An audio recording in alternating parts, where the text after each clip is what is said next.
ഇനിയാണ് നമ്മൾ ബോയൻസിയിൽ തന്നെ ഏറ്റവും കൂടുതൽ ഇമ്പോർട്ടൻസ് ഉള്ള ടോപ്പിക്ക് നമ്മൾ പഠിക്കാൻ പോകുന്നത്. ഈ ടോപ്പിക്കിന് നമുക്ക് വേണമെങ്കിൽ ബോയൻസിയുടെ ഹാർട്ട് എന്ന് വിളിക്കാം. അത്രത്തോളം ഇമ്പോർട്ടൻസ് ഈ ടോപ്പിക്കിനുണ്ട്. അതിപ്പോൾ പ്രാക്ടിക്കൽ പോയിന്റ് ഓഫ് വ്യൂവിൽ നോക്കിയാലും എക്സാം പോയിന്റ് ഓഫ് വ്യൂവിൽ നോക്കിയാലും രണ്ട് രീതിയിലും ഈക്വലി ഇമ്പോർട്ടൻസ് ഉള്ള ടോപ്പിക്കാണ്. And the topic is stability of submerged bodies. ചില ടെക്സ്റ്റ് ബുക്കുകളിൽ ഇക്വിലിബ്രിയം ഓഫ് സബ്മേർജ്ഡ് ബോഡീസ് എന്നും ഇവരെ വിളിക്കാറുണ്ട്. വരും നമുക്ക് ആ ടോപ്പിക്കിലേക്ക് കിടക്കാം. നോക്കൂ, ഇക്വിലിബ്രിയം ഓഫ് സബ്മേർജ്ഡ് ബോഡീസ്. ഞാനൊരു ഫ്രീ സർഫേസ് വരച്ചിട്ടുണ്ട്. വിച്ച് മീൻസ് ഈ കാണുന്ന ബ്ലൂ ലൈനിന് താഴെ മൊത്തം കംപ്ലീറ്റ്ലി വെള്ളം നിറഞ്ഞ് കിടക്കുകയാണ്. അതിനകത്തേക്ക് ഞാൻ എന്ത് കൊണ്ട് വെച്ചിരിക്കുകയാണ്? ഒരു സ്പെഷ്യലി ഡിസൈൻ ചെയ്ത ഒരു ബോഡിയെ കൊണ്ട് ഞാൻ വെള്ളത്തിനടിയിലേക്ക് ഇങ്ങനെ സബ്മേർജ്ഡ് ആക്കി വെച്ചിരിക്കുകയാണ്. ഈ സ്പെഷ്യലി ഡിസൈൻഡ് എന്ന് പറയാൻ കാരണം ഈ കാണുന്ന ഷേപ്പിലുള്ള ബോഡിയിൽ ഇവൻ്റെ മാസ് കൂടുതലും വെയിറ്റ് കൂടുതലും കോൺസെൻട്രേറ്റ് ചെയ്തിരിക്കുന്ന ഏറ്റവും ബോട്ടം പോർഷനിലാണെന്ന് വിചാരിക്കുക. ഏറ്റവും കൂടുതൽ വെയിറ്റ് ഞങ്ങൾക്ക് വെച്ചിരിക്കുന്ന എവിടെയാണ്? ഈ കാണുന്ന ബോട്ടം പോർഷനിലായിരിക്കും. അപ്പോൾ എന്താണ് അവിടെ വരുന്ന വ്യത്യാസം? അവൻ്റെ സെൻറ്റർ ഓഫ് ഗ്രാവിറ്റി താഴോട്ട് നിൽക്കും. കാരണം സെൻറ്റർ ഓഫ് ഗ്രാവിറ്റി എന്ന് പറഞ്ഞാൽ ഏറ്റവും കൂടുതൽ മാസ് എവിടെയാണ് കോൺസെൻട്രേറ്റ് ചെയ്യുന്നത് ആ സൈഡിലേക്ക് സെൻറ്റർ ഓഫ് ഗ്രാവിറ്റി ചേർന്ന് നിൽക്കും, ഇല്ലേ? അപ്പോൾ ഏറ്റവും ബോട്ടത്തിലാണ് ഞാൻ ഏറ്റവും കൂടുതൽ മാസ് കോൺസെൻട്രേറ്റ് ചെയ്യണമെങ്കിൽ അവൻ എവിടെ വരും? അവൻ്റെ സെൻറ്റർ ഓഫ് ഗ്രാവിറ്റി എവിടെ വരും? ഓൾമോസ്റ്റ് ഇവിടെ വരും. This is the centre of gravity. ഞാൻ അവനെ ജി എന്ന് വിളിച്ചോട്ടെ. സെൻറ്റർ ഓഫ് ബോയൻസി ഓൾമോസ്റ്റ് ഇവിടെ വരും തൽക്കാലം നിങ്ങൾ വിചാരിക്കുക. ഈ രണ്ട് പോയിന്റേയും പ്രത്യേകത എന്താണ്? സെൻറ്റർ ഓഫ് ബോയൻസിയിലൂടെയാണ്, സെൻറ്റർ ഓഫ് ഗ്രാവിറ്റിയിലൂടെ എല്ലായ്പ്പോഴും ആക്ട് ചെയ്യുന്നത് ഈ കാണുന്ന W എന്ന് പറയുന്ന വെയിറ്റ് ഡൗൺവേർഡ് ഡയറക്ഷനിൽ ആക്ട് ചെയ്യുന്നത്. അതേപോലെ തന്നെ സെൻറ്റർ ഓഫ് ബോയൻസി എന്ന് പറയുന്ന പോയിന്റിലൂടെ അപ്വേർഡ് ഡയറക്ഷനിലാണ് ആക്ട് ചെയ്യുന്നത്? ബോയൻസി ഫോഴ്സ് ആക്ട് ചെയ്യുന്നത്. So this is our buoyancy force. ഞാൻ അവനെ FB എന്ന് വിളിച്ചോട്ടെ. പക്ഷേ എനിക്ക് ഈ ഹെഡിങ് കണ്ടോ? Equilibrium or stability of submerged bodies ആണ്. ഈ ബോഡി എത്രത്തോളം സ്റ്റേബിൾ ആണെന്ന് എനിക്ക് എന്ത് ചെയ്യണം? പഠിക്കണം. അതിനോട് ഞാൻ എന്തെന്ന് അറിയാമോ? ഈ ബോഡി ഒരു അല്പം ഞാൻ ഡിസ്റ്റർബ് ചെയ്യും. ഞാനൊരു ക്ലോക്ക് വൈസ് ഡയറക്ഷനിലോ അല്ലെങ്കിൽ ആൻറ്റി ക്ലോക്ക് വൈസ് ഡയറക്ഷനിലോ ഇവനെ മറിച്ചിടാൻ വേണ്ടി ശ്രമിക്കും. ഒരു തട്ട് കൊടുക്കും. തട്ട് കൊടുക്കുമ്പോൾ ഇപ്പോൾ ഈ ഡയറക്ഷനാണ്, ക്ലോക്ക് വൈസ് ഡയറക്ഷനിൽ ഒരു തട്ട് കൊടുത്താൽ എന്ത് പറ്റും? ഇങ്ങനെ നിൽക്കുന്ന സാധനം ഒരു അല്പം ഇങ്ങനെ ചരിഞ്ഞു പോകും. അങ്ങനെ ചരിഞ്ഞു പോയാൽ ഇവൻ അങ്ങ് താന്ന് മുങ്ങിപ്പോകുമോ അതോ തിരിച്ച് അവൻ്റെ ഒറിജിനൽ പൊസിഷനിലേക്ക് റീഗെയിൻ ചെയ്യുമോ? ഇതാണ് എനിക്ക് പരിശോധിക്കാനുള്ളത്. സോ ഞാൻ അതിന് വേണ്ടി എന്ത് ചെയ്യാൻ പോകണമെന്ന് അറിയാമോ? ഈ സാധനം ഞാനൊന്ന് ഡ്യൂപ്ലിക്കേറ്റ് ചെയ്തോട്ടെ. Let's say this is the figure. നോക്കൂ, ഇങ്ങനെ നിൽക്കുന്ന സാധനമാണ്. ഞാൻ എന്ത് ചെയ്യുന്നു വിചാരിക്കുക? ഇവനൊരു ക്ലോക്ക് വൈസ് ഡയറക്ഷനിൽ ഒരു തട്ട് കൊടുക്കുമ്പോൾ എന്ത് പറ്റും? ഈ സാധനം ഒരു അല്പം ക്ലോക്ക് വൈസ് ഡയറക്ഷനിൽ ചരിയത്തില്ലേ? സി ദിസ് ഇങ്ങനെ ഈ ഡയറക്ഷനിൽ ഇത്രത്തോളം ആംഗിൾ ചരിഞ്ഞു തൽക്കാലം വിചാരിക്കാം. ഇത്രയും ചരിഞ്ഞു. ഓക്കെ, ഇത്രയും ചരിഞ്ഞു. അപ്പോൾ അവിടെയും നമ്മൾ എന്ത് മാർക്ക് ചെയ്തിട്ടുണ്ട്? ലെറ്റ്സ് സേ ഈ കാണുന്ന പൊസിഷനാണ് ആരെന്ന് പറയുന്നത്? അവൻ്റെ സെൻറ്റർ ഓഫ് ഗ്രാവിറ്റി എന്ന് പറയുന്നത്. ഈ കാണുന്ന പൊസിഷനാണ് ആരെന്ന് പറയുന്നത്? അവൻ്റെ സെൻറ്റർ ഓഫ് ബോയൻസി എന്ന് പറയപ്പെടുന്നത്. ഓക്കെ അല്ലേ? നോക്കൂ നിങ്ങൾ, ഞാൻ ആദ്യം കൊടുത്ത ടോർക്ക് എന്താണ്? ലെറ്റ്സ് സേ ഈ കാണുന്ന ക്ലോക്ക് വൈസ് ഡയറക്ഷനിലാണ് ഞാൻ അവനെ എന്ത് ചെയ്തിരിക്കുന്നത്? അവനെ ഡിസ്റ്റർബ് ചെയ്യാൻ കൊടുത്ത torque. This is not as disturbing torque. ഇവനെ ഇങ്ങോട്ട് തട്ടിയിടാൻ നോക്കി. അവൻ ഈ മര്യാദയ്ക്കുന്ന സാധനത്തിന് ഞാൻ എന്ത് ചെയ്തു? ഒരു തട്ട് കൊടുത്ത് ഡിസ്റ്റർബ് ചെയ്തു. So this is not as disturbing torque. ഇനി നമുക്ക് നോക്കാം.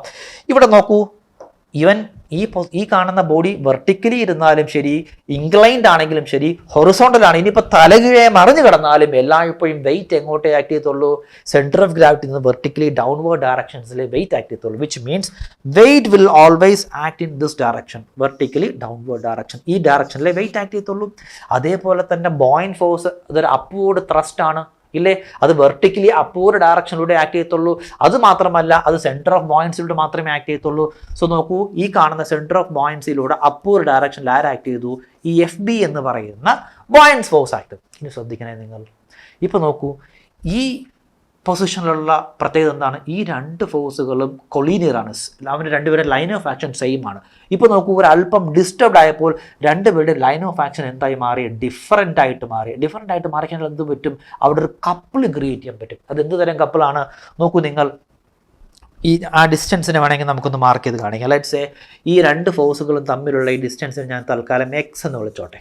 ഈ രണ്ട് ഫോഴ്സുകളും പാരലൽ ഫോഴ്സുകളാണ്. ഇവർ തമ്മിലുള്ള ഡിസ്റ്റൻസ് X ആണ്. ഈ ഫോഴ്സ് കാരണം ഒരു കപ്പിൾ ക്രിയേറ്റ് ചെയ്യുകയാണ്. ആ കപ്പിൾ കാരണം ഇവൻ എങ്ങോട്ടാണ് മൂവ് ചെയ്യുന്നത്? നിങ്ങളൊന്ന് ആലോചിച്ച് നോക്കൂ. നിങ്ങളുടെ കോമൺ സെൻസ് ആലോചിച്ച് നോക്കൂ. ഫോർ എക്സാമ്പിൾ നോക്കൂ, ഇതാണ് നമ്മുടെ ആ X എന്ന് വിചാരിക്കുക. ഈ പോയിന്റിൽ കൂടെ അപ്വേർഡ് ഡയറക്ഷനിൽ ആക്ട് ചെയ്യുന്നുണ്ട്? FB ആക്ട് ചെയ്യുന്നുണ്ട്. ഈ പോയിന്റിൽ കൂടെ ഡൗൺവേർഡ് ഡയറക്ഷനിൽ ആക്ട് ചെയ്യുന്നുണ്ട്? വെയിറ്റ് ആക്ട് ചെയ്യുന്നുണ്ട്. അത് കാരണം ഒരു ആൻറ്റി ക്ലോക്ക് വൈസ് ഡയറക്ഷനിലുള്ള ടോർക്കല്ലേ ഉണ്ടാകുന്നത്? നമ്മൾ ഇതിനെ ക്ലോക്ക് വൈസ് ടോർക്ക് കൊടുത്ത് മറിച്ചിടാൻ ശ്രമിക്കുമ്പോൾ എന്ത് സംഭവിക്കുന്നു? ഈ കാണുന്ന ബോയൻ ഫോഴ്സും ഈ കാണുന്ന വെയിറ്റും കാരണം ഒരു കപ്പിൾ ക്രിയേറ്റ് ചെയ്തു. അത് ആ കപ്പിൾ കാരണം എന്ത് ചെയ്തു? ഒരു ആൻറ്റി ക്ലോക്ക് വൈസ് അല്ലെങ്കിൽ ഒരു റീസ്റ്റോറിങ് കപ്പിൾ എന്ത് ചെയ്തു? ഇവിടെ ക്രിയേറ്റ് ചെയ്തു ഇൻ ദിസ് ഡയറക്ഷൻ. ഏത് ഡയറക്ഷനാണ്? ഇൻ ദിസ് ഡയറക്ഷൻ ഒരു couple create. This is known as what? Restoring couple. എന്താണ്? Restoring couple. എന്താ റീസ്റ്റോറിംഗ് കപ്പിളിൻ്റെ equation? Restoring couple is equal to ഈ കാണുന്ന FB ഇൻറ്റു എക്സ് അല്ലേ, അല്ലെങ്കിൽ ഈ കാണുന്ന W ഇൻറ്റു എക്സ്. ഈ റീസ്റ്റോറിംഗ് കപ്പിൾ കാരണം എന്ത് ചെയ്യുകയാണ്? നമ്മൾ ക്ലോക്ക് വൈസ് ഡയറക്ഷനിൽ ഡിസ്റ്റർബ് ചെയ്തു. ഈ റീസ്റ്റോറിംഗ് കപ്പിൾ കാരണം അവൻ തിരിച്ചെന്ത് ചെയ്യുകയാണ്? അവൻ്റെ ഒറിജിനൽ പൊസിഷനിലേക്ക് പോകാൻ അവൻ ശ്രമിക്കുകയാണ്. അതായത് ഈ കാണുന്ന ഇങ്ങനെയുള്ള കേസ് എല്ലാ സബ്മർജ്ഡ് കേസിലും സെൻറ്റർ ഓഫ് ബോയൻസി മുകളിലും സെൻറ്റർ ഓഫ് ഗ്രാവിറ്റി താഴെയുമാണെങ്കിൽ നമ്മൾ അവനെ എന്ത് ചെയ്താലും അവൻ എന്ത് ചെയ്യും? എങ്ങോട്ട് തട്ടി മറിച്ചിടാൻ ശ്രമിച്ചാലും അവൻ അവൻ്റെ ഒറിജിനൽ പൊസിഷനിലേക്ക് തിരിച്ചു വന്ന് നിൽക്കും. This is known as stable equilibrium. മനസ്സിലായോ? എന്തുകൊണ്ടാണ് സ്റ്റേബിൾ എന്ന് പറയാൻ കാരണം? നമ്മൾ അവനെ എങ്ങനെയൊക്കെ ഡിസ്റ്റർബ് ചെയ്താലും എങ്ങനെയൊക്കെ അടിച്ച് തറയിലിടാൻ ശ്രമിച്ചാലും അവൻ എന്ത് ചെയ്യുന്നു? ഈ റീസ്റ്റോറിംഗ് കപ്പിൾ കാരണം അവൻ്റെ ഒറിജിനൽ പൊസിഷനിലേക്ക് തിരിച്ചു വരാൻ ശ്രമിക്കുന്നു. ചില കുട്ടികൾക്ക് ഈ ഫിഗർ കാണുമ്പോൾ അത്രയ്ക്ക് നന്നായിട്ട് അങ്ങ് മനസ്സിലാവണമെന്നില്ല. അവർക്ക് വേണ്ടി ഞാൻ ഒരു കാര്യം പറഞ്ഞുതരാം. നോക്കൂ നിങ്ങൾ, സീ ദിസ്. ഇങ്ങനത്തെ ഒരു ഷേപ്പ് നിങ്ങൾ പഠിക്കുക. ഓക്കെ, ആ ഷേപ്പിലേക്ക് ഞാൻ എന്ത് ചെയ്യുകയാണ്? ആ ഷേപ്പിൽ ഞാൻ എന്ത് ചെയ്താൽ ഇവിടെ ഒരു കുഞ്ഞു ബോളിനെ കൊണ്ട് ഞാൻ വെച്ചിട്ടുണ്ട്. ഓക്കെ, ഇപ്പോൾ നിൽക്കുന്ന അവൻ്റെ സ്റ്റേബിൾ പൊസിഷനിലാണ് നിൽക്കുന്നത്. ഈ ബോൾ ഞാൻ ഇവിടെ തട്ടി ഇങ്ങനെ മുകളിലോട്ട് കൊണ്ടുപോയി വിട്ടാൽ എന്ത് പറ്റും? അവൻ തിരിച്ച് അവൻ്റെ ഒറിജിനൽ പൊസിഷനിലേക്ക് വരും. ഇവൻ ഇവിടുന്ന് തട്ടി ഇപ്പുറത്ത് മുകളിൽ കൊണ്ടുപോയാലോ അവൻ തിരിച്ച് അവൻ്റെ ഒറിജിനൽ പൊസിഷനിലേക്ക് വരും. അതായത് ഈ ബോളിനെ ഈ കാണുന്ന സെമി സർക്കിളിനകത്ത് വെച്ച് നമ്മൾ എങ്ങോട്ട് തട്ടിയാലും അവൻ എന്ത് ചെയ്യും? തിരിച്ച് അവൻ്റെ ഒറിജിനൽ പൊസിഷനിലേക്ക് അവൻ റീഗെയിൻ ചെയ്തുകൊണ്ടേയിരിക്കും. ഇതുപോലെയാണ് ഈ കേസ്. മനസ്സിലായോ? ഈ കാണുന്നിരിക്കുന്ന പർട്ടിക്കുലർ രീതിയിൽ ഡിസൈൻ ചെയ്തിരിക്കുന്ന ഈ ഷേപ്പിനെ ഞാൻ എങ്ങനെ ഡിസ്റ്റർബ് ചെയ്താലും അവൻ അവൻ്റെ ഒറിജിനൽ പൊസിഷൻ റീഗെയിൻ ചെയ്യാൻ ശ്രമിച്ചു കൊണ്ടേയിരിക്കും. Such type of equilibrium is known as stable equilibrium. ഈ ഇക്വിലിബ്രിയത്തിൻ്റെ പേരെന്താണ്? Stable equilibrium. അപ്പോൾ നമ്മൾ എന്ത് പഠിച്ചു? എന്താണ് സ്റ്റേബിൾ ഇക്വിലിബ്രിയം അല്ലേ? സ്റ്റേബിൾ ഇക്വിലിബ്രിയം എന്താണെന്ന് നമ്മൾ പഠിച്ചു. ഒട്ടുമിക്ക എല്ലാ എക്സാംസിനും എസ്സേയുടെ ഭാഗമായിട്ടോ ഷോർട്ട് ക്വസ്റ്റ്യൻസിൻ്റെ ഭാഗമായിട്ടോ ഒക്കെ ചോദിക്കാറുണ്ട്. ഒട്ടുമിക്ക എല്ലാ കോമ്പറ്റേറ്റീവ് എക്സാംസിനും ഇവിടുന്ന് 100% ഏത് എക്സാംസ് എടുത്താലും കൂടുതൽ പ്രാവശ്യം റിപ്പീറ്റ് ചെയ്ത് ചോദിച്ചൊരു ക്വസ്റ്റ്യനാണ് സ്റ്റെബിലിറ്റി ഓഫ് സബ്മർജ്ഡ് ബോഡീസ്. ഇതിലിപ്പോൾ ഞാൻ ഒരേ ഒരു ഇക്വേഷൻ മാത്രമേ ഒരേ ഒരു ടൈപ്പ് മാത്രമേ പഠിച്ചിട്ടുള്ളൂ, സ്റ്റേബിൾ ഇക്വിലിബ്രിയം. അപ്പോൾ ഈ കംപ്ലീറ്റ്ലി സബ്മർജ്ഡ് ബോഡി ആണെങ്കിൽ സ്റ്റേബിൾ ഇക്വിലിബ്രിയം ആകണമെങ്കിലുള്ള കണ്ടീഷൻ എന്താണ്? Centre of buoyancy should be above the centre of gravity. Centre of ഗ്രാവിറ്റിയുടെ തൊട്ട് മുകളിൽ സെൻറ്റർ ഓഫ് ബോയൻസി വന്നാൽ മാത്രമേ അവൻ എന്ത് ചെയ്യത്തുള്ളൂ? സ്റ്റേബിൾ ഇക്വിലിബ്രിയം ആവത്തുള്ളൂ. കാരണം എന്താണ്? അങ്ങനെ മുകളിലാണെങ്കിൽ മാത്രമേ നമ്മൾ എങ്ങോട്ട് ഏത് ഡയറക്ഷനിലാണ് നമ്മൾ ഒരു ഡിസ്റ്റർബിംഗ് ടോർക്ക് കൊടുത്തത് അതിൻ്റെ ഓപ്പോസിറ്റ് ഡയറക്ഷനിലേക്ക് ഒരു റീസ്റ്റോറിംഗ് കപ്പിൾ അവന് ജനറേറ്റ് ചെയ്യാൻ പറ്റത്തുള്ളൂ. ഇനി നമുക്ക് അടുത്ത എന്തിലേക്ക് പോവാം? അല്ലെങ്കിൽ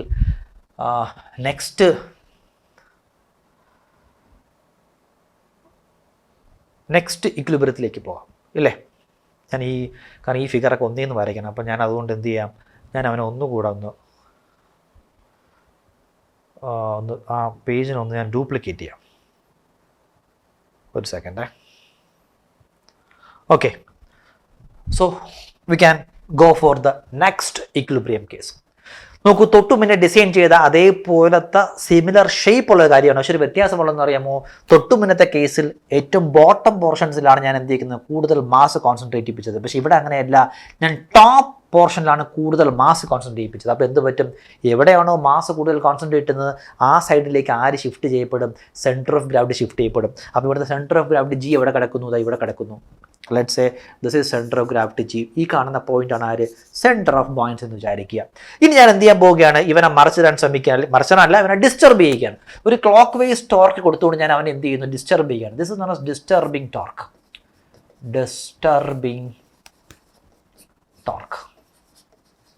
ഡിസ്റ്റർബിംഗ് ടോർക്ക് ശരിയല്ലേ? ഈ ഡിസ്റ്റർബിംഗ് ടോർക്ക് കൊടുക്കുന്നതിന് മുന്നേ ഞാൻ ഒരു കാര്യം പറയാം. എങ്ങനെയാണ് ഇവിടുത്തെ ഈ കാണുന്ന സെൻറ്റർ ഓഫ് ഗ്രാവിറ്റിയിൽ കൂടെ ഡൗൺവേർഡ് ഡയറക്ഷൻ എല്ലായ്പ്പോഴും ആരാക്ട് ചെയ്യുന്നു? വെയിറ്റ് ആക്ട് ചെയ്യുന്നു. സെൻറ്റർ ഓഫ് ബോയൻസിൽ കൂടെ അപ്വേർഡ് ഡയറക്ഷനിൽ ആരാക്ട് ചെയ്യുന്നു? ബോയൻസി ഫോഴ്സ് ആക്ട് ചെയ്യുന്നു. ഈ കേസിന്റെ പ്രത്യേകത എന്താണ്? ഈ രണ്ട് ഫോഴ്സിന്റെയും ലൈൻ ഓഫ് ആക്ഷൻ സെയിം ആണ്, അവർ കൊലീനിയർ ആണ്. ശരിയല്ലേ? ഇനി ഞാൻ എന്ത് ചെയ്യുന്നു അറിയുമോ? ഇവനൊരു ക്ലോക്ക് വൈസ് ടോർക്ക്, ഒരു ഡിസ്റ്റർബിംഗ് ടോർക്ക് കൊടുത്തു, അവനൊരല്പം ചരിയും. അങ്ങനെ ചരിഞ്ഞാൽ ഇവൻ തിരിച്ചു വരുമോ, അതോ ആ പോയ പോക്കിൽ അങ്ങ് മുങ്ങിത്താഴ്ന്നു പോകുമ്പോൾ നമുക്കൊന്ന് ചെക്ക് ചെയ്ത് നോക്കാം. നോക്കൂ നിങ്ങൾ, ദിസ് ഈസ് ദ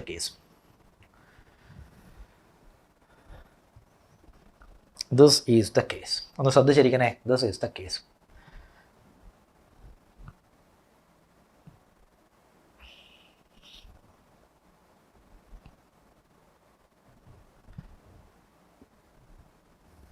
നോക്കൂ, ഡിസ്റ്റർബിങ് ടോർക്ക്. ഞാൻ ഈ ഡയറക്ഷനിലേക്ക്, ക്ലോക്ക് വൈസ് ഡയറക്ഷനിലേക്ക് ഞാൻ എന്ത് ചെയ്തു, അവൻ ഡിസ്റ്റർബ് ചെയ്ത് കൊടുത്തിട്ടുണ്ട്. ഓക്കെ, ഈ ഡയറക്ഷനിൽ കൊടുത്തു. ഇനി നമുക്ക് എന്ത് ചെയ്യാം, ഈ കാണുന്ന ബ്ലോക്ക് എന്ത് ബ്ലോക്ക് ആണെങ്കിൽ പോലും, ഈ കാണുന്ന ബോഡി ഏത് ഷേപ്പിലായാലും ഏത് ഡയറക്ഷനിലിരുന്നാലും, അതായത് ഹൊറിസോണ്ടൽ ആയാലും ഇൻക്ലൈൻഡ് ആണെങ്കിലും തലകുകയാണെങ്കിലും, ഞാൻ നേരത്തെ പറഞ്ഞിരുന്നു സെൻറ്റർ ഓഫ് ഗ്രാവിറ്റിയിൽ നിന്ന് ഡൗൺവേർഡ് ഡയറക്ഷനിൽ എല്ലായ്പ്പോഴും ആര് ആക്ട് ചെയ്യുന്നു, വെയിറ്റ് ആക്ട് ചെയ്യുന്നു.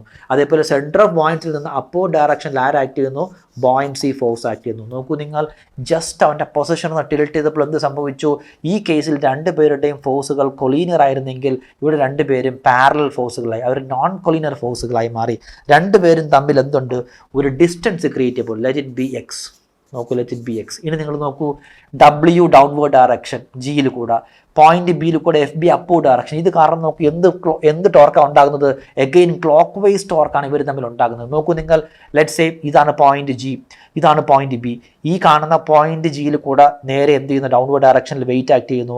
ഇവിടുന്ന് മുകളിലോട്ട് എഫ് ബി ആക്ട് ചെയ്യുന്നു. അത് കാരണം എന്ത് സംഭവിക്കുന്നു, ഒരു ക്ലോക്ക് വൈസ് ടോർക്ക്, ഇവൻ ഇങ്ങനെ തിരിക്കുന്നു, ഒരു ക്ലോക്ക് വൈസ് ടോർക്ക് ഇവിടെ ജനറേറ്റ് ചെയ്യുന്നു.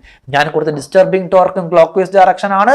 അത് കാരണം ഇവനിൽ ഉള്ളിൽ സെൽഫായി ഡെവലപ്പ് ചെയ്യുന്ന ടോർക്കും എന്താണ്, ക്ലോക്ക് വൈസ് ആണ്. അതായത് ഒരു പ്രാവശ്യം ഇങ്ങനെയുള്ള ബോഡി തട്ടി വിട്ടാൽ എന്തോ വരും, അവൻ അങ്ങ് മറിഞ്ഞ് താഴ്ന്നങ്ങ് ആഴങ്ങളിലേക്ക് ഇറങ്ങിപ്പോകും. ഒരിക്കലും അവൻ എന്ത് ചെയ്യത്തില്ല, അവൻ തിരിച്ച് അവൻ്റെ ഒറിജിനൽ പൊസിഷൻ റീഗെയിൻ ചെയ്യത്തില്ല. ഇങ്ങനെയുള്ള കേസിലുള്ള ടോർക്കിനെ വിളിക്കുന്ന പേരാണ്, this type of torque is known as destroying torque. ഏത് ടോർക്കാണ്, ഡിസ്ട്രോയിങ് ടോർക്ക് എന്ന് നമുക്ക് അവനെ വിളിക്കാം. This is destroying torque. This is equal to ഈ കാണുന്ന എഫ് ബി ഇൻറ്റു എക്സ് അല്ലെങ്കിൽ ഡബ്ല്യു ഇൻറ്റു എക്സ് ആണ്. Why this is not a destroying torque, അവൻ ഈ ബോഡി നശിപ്പിക്കുകയാണ്, അവൻ അങ്ങ് ആഴങ്ങളിലേക്ക് അങ്ങ് താഴ്ന്ന് ഇറങ്ങി പോവുകയാണ്. ഒരിക്കലും എന്ത് ചെയ്യുന്നില്ല, അവൻ അവൻ്റെ സ്വന്തം പൊസിഷൻ റീഗെയിൻ ചെയ്യാൻ അവൻ ശ്രമിക്കുന്നില്ല, അവന് ശ്രമിക്കാൻ പറ്റുകയുമില്ല. Okay, this type of equilibrium is known as unstable equilibrium. എന്ത് ഇക്വിലിബ്രിയം ആണ്, അൺസ്റ്റേബിൾ ഇക്വിലിബ്രിയം. Unstable equilibrium. ഇനി നിങ്ങൾക്ക് മനസ്സിലാവുന്ന ഒരു കാര്യം ഞാൻ വരച്ചു തരാം. നോക്കൂ നിങ്ങൾ, ഇങ്ങനെ ഉണ്ടാകുന്ന ഒരു ഷേപ്പ് വിചാരിക്കുക. ഈ ഷേപ്പിൻ്റെ ഏറ്റവും ടോപ്പ് പോർഷനിൽ ഞാനൊരു ബോൾ കൊണ്ട് വെച്ചിട്ടുണ്ട്. Okay, let's this is the ball. നിങ്ങൾ നോക്കൂ, ഈ ബോൾ ഞാൻ ആ ഡയറക്ഷൻ തട്ടാൽ എന്ത് പറ്റും, അവൻ നേരെ താഴ്ന്ന് അപ്പുറത്തൂടെ അങ്ങ് പോകുന്നു. ഇപ്പുറത്ത് തട്ടിയാൽ എന്ത് പറ്റും, അവൻ അതുവഴി അങ്ങ് താഴോട്ട് ഇറങ്ങി പോകും. ഒരിക്കലും എന്ത് ചെയ്യത്തില്ല, അവൻ്റെ ഒറിജിനൽ പൊസിഷൻ റീഗെയിൻ ചെയ്യാൻ ഇവന് പറ്റത്തില്ല. ഈ ടൈപ്പ് പോലത്തെ ഒരു സിറ്റുവേഷനിലാണ് ആര് നിൽക്കുന്നത്, ഈ ഷേപ്പിലുള്ള ബോഡി നിൽക്കുന്നത്. ക്ലിയർ അല്ലേ? സോ ഇൻ അൺസ്റ്റേബിൾ ഇക്വിലിബ്രിയം പ്രത്യേകത എന്താണ്, G is always above B ആണ്. If B is always above G ആണെങ്കിൽ തൊട്ട് പിന്നെ പഠിച്ച എന്ത് ഇക്വിലിബ്രിയം ആയിരുന്നു, സ്റ്റേബിൾ ഇക്വിലിബ്രിയം ആയിരിക്കുമായിരുന്നു. അപ്പോൾ അൺസ്റ്റേബിൾ ഇക്വിലിബ്രിയം ആണെങ്കിൽ എന്താണ് പ്രത്യേകത, ജി എന്ന് പറയുന്ന സെൻറ്റർ ഓഫ് ഗ്രാവിറ്റി എല്ലായ്പ്പോഴും സെൻറ്റർ ഓഫ് ബോയൻസിയുടെ മുകളിൽ ലൊക്കേറ്റ് ചെയ്യും. അപ്പോൾ ഒരു സബ്മർജ്ഡ് ആയിട്ടുള്ള ഒരു സ്റ്റേബിൾ ആയിട്ടുള്ള ഒരു ഷേപ്പ്, ഒരു ബോഡിയെ നമ്മൾ ഡിസൈൻ ചെയ്യണമെങ്കിൽ എല്ലായ്പ്പോഴും ആര് മുകളിലായിരിക്കണം, സെൻറ്റർ ഓഫ് ബോയൻസി മുകളിലായിരിക്കണം, സെൻറ്റർ ഓഫ് ഗ്രാവിറ്റി താഴെ ആയിരിക്കണം. ക്ലിയർ അല്ലേ? So this is our unstable equilibrium. തൊട്ടടുത്തൊരു കേസ് വരെ പഠിക്കാം, ലാസ്റ്റ് ഇക്വിലിബ്രിയം. അതുകൂടെ പഠിച്ചു കഴിഞ്ഞാൽ നമുക്ക് ഏകദേശം ഓൾമോസ്റ്റ് എല്ലാം ക്ലിയർ ആയി. ഇവിടെ പ്രത്യേകിച്ച് ഞാൻ ഈ കേസിലൊന്നും പറഞ്ഞു തരുന്നില്ല, കാരണം നമുക്ക് എല്ലാവർക്കും അറിയാവുന്ന ഒരു കേസാണ് ഈ കേസ്. അറിയാവുന്ന ഒരു കേസായിട്ട് കൺസിഡർ ചെയ്യാം. ഓക്കെ,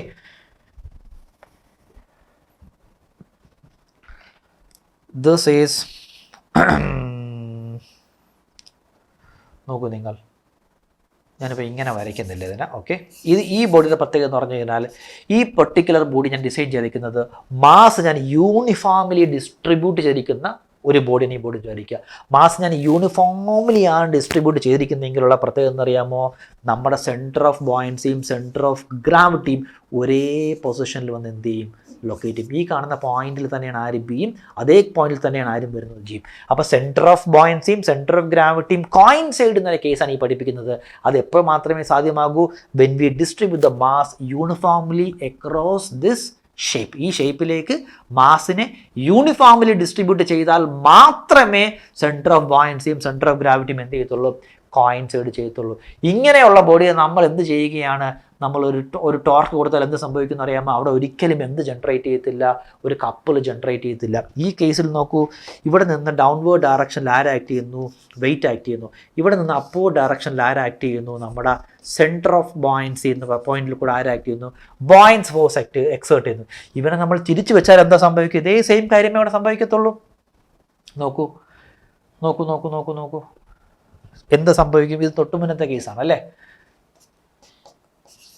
നോക്കൂ ലെറ്റ് സേ ഇപ്പം നമ്മൾ ഇത് ചെയ്യണമല്ലോ അല്ലേ, അത് വിട്ടുപോയി, നമ്മൾ ടിൽറ്റ് ചെയ്യാൻ വിട്ടുപോയി അല്ലേ. നോക്കൂ, ഞാൻ ടിൽറ്റ് ചെയ്തു. ഈ വരച്ചിരിക്കുന്ന കാര്യം നിങ്ങൾ കൺഫ്യൂസ് ആക്കരുത്, അത് മറ്റേ മുമ്പത്തെ കേസാണ് കേട്ടോ, മുമ്പത്തെ കേസാണ്. ഈ കേസിൽ നോക്കൂ, ഇതേ സെയിം ബോഡിയാണ് ഞാൻ ടിൽറ്റ് ചെയ്തിരിക്കുന്നത്, പക്ഷെ അവൻ്റെ സെൻറ്റർ ഓഫ് ബോയൻസി ജിയും ബിയും സെയിം ആണ്. അപ്പോൾ എന്താ സംഭവിക്കുക, ഈ കാണുന്ന പെർട്ടിക്കുലർ പോയിന്റിൽ കൂടെ അപ്വേർഡ് ഡയറക്ഷനിൽ ആര് ആക്ട് ചെയ്യുന്നു, എഫ് ബി ആക്ട് ചെയ്യുന്നു, ഡൗൺവേർഡ് ഡയറക്ഷനിൽ ആര് ആക്ട് ചെയ്യുന്നു, വെയിറ്റ് ആക്ട് ചെയ്യുന്നു. കണ്ടോ, ഒരു പോയിന്റിൽ കോയിൻസൈഡ് ചെയ്ത് നമ്മൾ അവനെ ടിൽറ്റ് ചെയ്ത് വെച്ചാലും എന്ത് ചെയ്യത്തില്ല, അവർ തമ്മിൽ കൊളീനിയർ തന്നെയാണ്, അവർ രണ്ടുപേരുടെ ലൈൻ ഓഫ് ആക്ഷൻ സെയിം ആണ്. അപ്പോൾ ഇവിടെ ഒരിക്കലും എന്ത് ചെയ്യത്തില്ല, ഒരു ഡിസ്ട്രോയിങ് കപ്പിളും ക്രിയേറ്റ് ചെയ്യത്തില്ല, ഒരു റീസ്റ്റോറിങ് കപ്പിളും ക്രിയേറ്റ് ചെയ്യത്തില്ല. പിന്നെ എന്ത് ക്രിയേറ്റ് ചെയ്യും, ഒന്നും സംഭവിക്കത്തില്ല. നമ്മൾ അവനെ എങ്ങോട്ട് ചരിച്ച് വെച്ചോ അതേ പൊസിഷനിൽ അവൻ എന്ത് ചെയ്യും, റീഗെയിൻ ചെയ്യാൻ ശ്രമിക്കും. ഇവൻ നിങ്ങൾക്ക് മനസ്സിലാവുന്ന ഒരു എക്സാമ്പിൾ വേണമെങ്കിൽ ഞാൻ പറഞ്ഞുതരാം. ലെറ്റ്സ് സേ ഇതൊരു ഫ്ലാറ്റ് സർഫസ് ആണ്. Let's say this is A flat surface. ഈ ഫ്ലാറ്റ് സർഫസിലേക്ക് ഞാൻ ആരെ കൊണ്ട് വെക്കുകയാണ്, ഈ കാണുന്ന കുഞ്ഞു ബോളിനെ കൊണ്ട് വെച്ചു. ഇവനൊരു തട്ട് കൊടുത്ത് ഇവൻ ഉരുണ്ടിപ്പുറത്ത് നിൽക്കും, അവൻ അവിടെ തന്നെ നിൽക്കും. അല്ലെങ്കിൽ അവൻ അവിടെ നിന്ന് ഇങ്ങോട്ട് കൊണ്ടുവച്ചു, അവൻ അവിടെ തന്നെ നിൽക്കും. നമ്മൾ ഈ കാണുന്ന ബോളിനെ എങ്ങോട്ട് ഡിസ്പ്ലേസ് ചെയ്യുന്നു ആ സ്ഥലത്ത് പോയി അവൻ അവിടെ തന്നെ അങ്ങ് നിൽക്കും. Such type of equilibrium is known as neutral equilibrium. എന്ത് ഇക്വിലിബ്രിയമാണ്, neutral equilibrium. Neutral equilibrium. Clear ആയല്ലോ. ഈ 3 ഇക്വിലിബ്രിയമും വളരെ വളരെ ഇമ്പോർട്ടൻസ് ഉള്ള ഒരു ടോപ്പിക്കാണ് ഇൻ ബോയൻസി. ഇതിനെ വിളിക്കുന്ന പേരാണ്, ഈ ടോപ്പിക്കാണ് ആരെന്ന് പറയുന്നത്, നമ്മുടെ ബോയൻസിയുടെ ഹാർട്ട് എന്ന് വിളിക്കും. കാരണം പ്രാക്ടിക്കൽ പോയിന്റ് ഓഫ് വ്യൂവിൽ ഒരുപാട് സബ്മേർജ്ഡ് ബോഡീസിനെ ഡിസൈൻ ചെയ്യാൻ ഇത് വളരെയധികം ഒരു ക്രിട്ടിക്കൽ ഫാക്ടറാണ്. ഇത് അങ്ങോട്ടും ഇങ്ങോട്ടും മാറിപ്പോയി കഴിഞ്ഞാൽ പിന്നെ എന്ത് ചെയ്യത്തില്ല, ആ ബോഡി ഒരിക്കലും സ്റ്റേബിൾ ആകേണ്ട പൊസിഷൻ അൺസ്റ്റേബിൾ ആയിപ്പോയി അത് നശിച്ചു പോകും. ആ ഡിസൈൻ പ്രോപ്പർ ഫെയിലുറായി മാറുകയാണ് ചെയ്യുന്നത്. അപ്പോൾ ഇത് വളരെയധികം ഇമ്പോർട്ടൻസ് ഉള്ള ടോപ്പിക്കാണ്. ശ്രദ്ധിക്കുക, 3 ഇക്വിലിബ്രിയം പഠിച്ചിട്ടുണ്ട്.